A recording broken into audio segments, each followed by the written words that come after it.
اللہ اکبر اللہ اکبر لا الہ الا اللہ اللہ اکبر وللہ۔ السلام علیکم ورحمۃ اللہ وبرکاتہ۔ اللہ رب محمد صلی اللہ علیہ وسلم نحن عباد محمد صلی اللہ علیہ وسلم۔ ایام تشریق اور تکبیر تشریق کسے کہتے ہیں؟ یاد رہے، ایام تشریق سے مراد 11، 12، 13 ذی الحجہ کے دن کو کہا جاتا ہے۔ تشریق کے معنی ہیں گوشت کے ٹکڑے کرنا اور اسے دھوپ میں خشک کرنا، سکھانا۔ چونکہ اہل عرب کا یہ معاملہ تھا کہ وہ 10ویں ذی الحجہ کی قربانی کا گوشت 11ویں ذی الحجہ کو، اور 11ویں کا 12ویں کو، اور 12ویں کا 13ویں ذی الحجہ کو وہ گوشت سکھایا کرتے تھے۔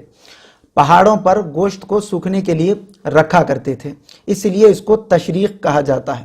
اور یہ ایام تشریق اسی کو کہا جاتا ہے، 11، 12 اور 13 ذی الحجہ کے دن کو ایام تشریق کہتے ہیں۔ یہ دن بہت ہی مبارک ہیں اور بہت ہی افضلیت والے ہیں، اور بڑے ہی اللہ تبارک و تعالیٰ کے نزدیک محبوب دن ہیں۔ تکبیر تشریق کسے کہتے ہیں؟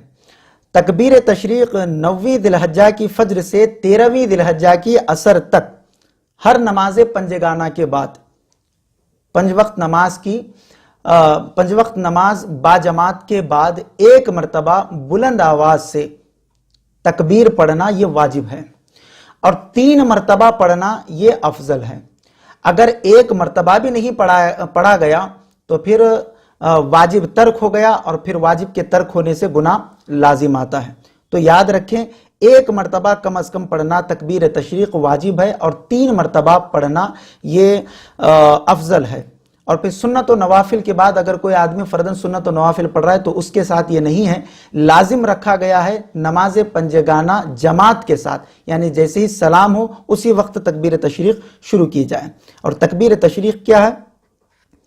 اللہ اکبر اللہ اکبر لا الہ الا اللہ اللہ اکبر وللہ الحمد۔ اللہ اکبر اللہ اکبر لا الہ الا اللہ اللہ اکبر اللہ اکبر وللہ الحمد۔ اللہ اکبر اللہ اکبر لا الہ الا اللہ اللہ اکبر اللہ اکبر وللہ الحمد۔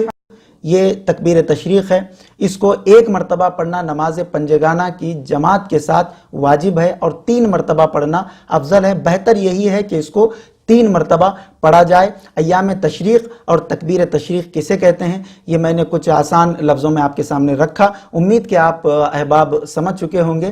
انشاءاللہ تبارک و تعالیٰ آپ کی خدمت میں حاضر ہوتے ہیں نیکسٹ کلپ کے ساتھ۔ تب تک اجازت دیجیے۔ السلام علیکم ورحمۃ اللہ وبرکاتہ۔